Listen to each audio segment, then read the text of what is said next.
दूसरे जीव की अपेक्षा से बात करें तो हो सकता है सुनने वाला जिस गहराई से वेदन कर रहा हो, बोलने वाला भी उस समय वैसा वेदन ना कर रहा हो, ऐसा भी हो सकता है। दोनों कथन सत्य हैं। एक कथन यूं कह रहा, वाचना करने वाला जिस गहराई में आनंद उठा रहा वो सुनने वाला नहीं उठा रहा, और दूसरा कथन यूं कह रहा ये भी हो सकता है जो श्रोता है वो जिस आनंद की अनुभूति में डूब गया, हो सकता है सुनाने वाला उस समय उस अनुभूति में नहीं डूब पाया। ज्ञानियों, भगवान तीर्थंकर पारस प्रभु के दर्शन करने का आनंद मैं ले सकता हूं, पारसनाथ को ऐसा आनंद अभी नहीं है। पारसनाथ के दर्शन का ज्ञान किसी को है तो वो पारसनाथ को ही है। ज्ञानी की पूजा का भान पारसनाथ को नहीं है, पर पारसनाथ का आनंद पारसनाथ को है। यानी जिस आनंद की अनुभूति का वेदन जिस समय तीर्थंकर भगवान या वर्तमान में विराजे अनंतानंद सिद्ध भगवान जिस आनंद का वेदन कर रहे हैं, अपन कितना ही उनकी भक्ति कर लें, उनके जैसा आनंद यहाँ बैठकर ले पा रहे हैं क्या? और यदि आप कहोगे हम ले पा रहे हैं तो फिर आपको सिद्ध भगवान बनने की आवश्यकता ही क्या? यदि वैसे ही आनंद आपको यहीं आने लग गया तो सिद्ध प्रभु बनने की आकांक्षा छोड़ देना चाहिए। और यदि नहीं आ रहा है, उस आनंद को ही आप सर्वोपरि मानते हो तो पुरुषार्थ करो। हमारा जो आनंद है वो आनंद संपूर्ण आनंद नहीं है, क्षणिक आनंद है, इंद्रिय जनित आनंद। इंद्रियातीत आनंद लेना है, अनंत सिद्ध अवस्था की प्राप्ति करना ही पड़ेगा, तब तक काम बनने वाला नहीं। राजेश की पूजा का आनंद राजेश को है, देखने वाले को मात्र इतना आनंद है कि पुजारी खड़ा है। तीर्थंकर ऋषभ देव से लेकर महावीर पर्यंत क्या मुझे जान रहे हैं? भूतार्थ दृष्टि पर आप दृष्टिपात करो, व्यवहार चलाने के लिए व्यवहार है, ये भी सत्यार्थ है। भूतार्थ परम भूतार्थ दृष्टि से व्यवहार व्यवहार है, परमार्थ परमार्थ है। कहाँ तुम पड़े हो इस जगत में?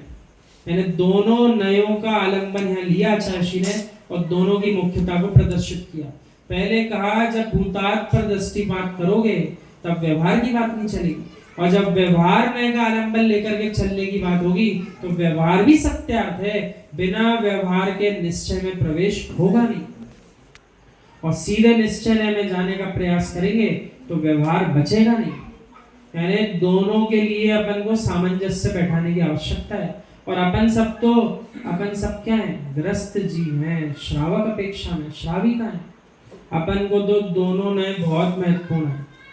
व्यवहार नए का आलंबन छोड़ देंगे तो तीर्थों का नाश हो जाएगा, व्यवहार का आलंबन नहीं लेंगे तो देवशास्त्र गुरु की भक्ति समाप्त हो जाएगी, और निश्चय नए में जाने का भाव नहीं रखेंगे तो कभी तीन काल में भगवान बन नहीं पाएंगे।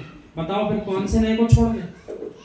व्यवहार नए छोड़ दें आज से कि निश्चय नए छोड़ दें, या फिर इनका आलंबन लेकर के अपने परम शुद्ध निश्चय नए में लीन हो जाएं, उस दिन की तैयारी करें। क्या ठीक लग रहा है? आप लोग एक बात जान लो, जो कुछ नहीं बोलता या तो उसको कुछ समझ में नहीं आ रहा या सब समझ में आ रहा है इसलिए कुछ नहीं बोल रहा। तो चक्कर क्या है? आपको कुछ समझ में नहीं आ रहा इसलिए कुछ नहीं बोल रहे, ये सब समझ में आया इसलिए नहीं बोल रहे। ठीक है। ज्ञानी सत्य यह है, वक्ताओं को इस बात को पूर्ण रूप से भूल जाना चाहिए। भाई टीकमगढ़ में विशेष क्या बनता है? गुजिया, और जबलपुर में जलेबी। अच्छा, आप टीकमगढ़ से चले और गुजिया ही दिखे तो आपको क्या लगता है जबलपुर में विशेष क्या है? भले जबलपुर की जलेबी टीकमगढ़ वालों को बनाते ना बनता हो, पर खाते बनता है कि नहीं बनता? इन माताओं की परीक्षा करो, माँ फैनी बनाना जानती हैं? ईमानदारी से बोलिए, ओहो फैनी बनाना नहीं जानती हो? देख लो भैया ये सब मना कर रही हैं, माँ फैनी खाना जानती हो दूध डालकर? मित्र विषय को समझो, मित्र फैनी बनाना कोई जाने या ना जाने पर खाना तो दुनिया जानती है। ऐसे प्रवचन करना कोई जाने या ना जाने, जिनवाणी कहना जाने या ना जाने, पर जिनवाणी सुनना सब जानते हैं। लेकिन वे ही सब लोग हैं, या सब में कौन आएंगे? जिनने पूर्व से मेहनत की है वे ही आनंद ले पाएंगे।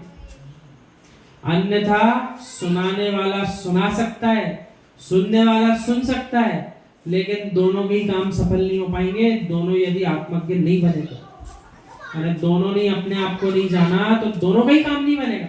न सुनाने वाले का बनेगा न इसलिए अपने अपने लक्ष्य पर ध्यान हमेशा बना करके रखो। जिनवाणी सुनाओ परवाणी मत सुनाओ। ओहो, जिनवाणी सुनना दुनिया जानती है और यहाँ तक जानती है कि जरा भी जबलपुर की जलेबी जल गई तो टीकमगढ़ का आदमी बता सकता है जली हुई जलेबी खिला रहे हो आप। ऐसी है वक्ताओं, तुमने जरा भी जिनवाणी से हटकर बोला ये श्रोता जानते हैं। तुम अकेले वक्ता हो, हम श्रोता अनेकों को सुन चुके हैं। आचार्य श्री कह रहे हैं जो सुना रहा है वो तो सुनाने वाला एक है, सुनने वाले बहुत है।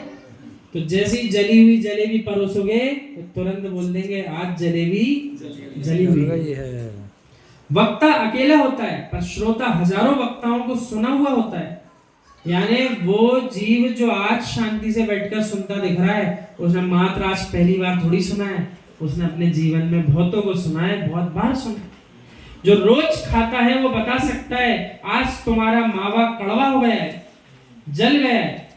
ऐसे ही मित्र श्रोताओं के सामने वक्ता को संभल कर आना चाहिए है। वो श्रोता कोटि कोटि वक्ताओं को सुन चुके हैं अनंत भवों से।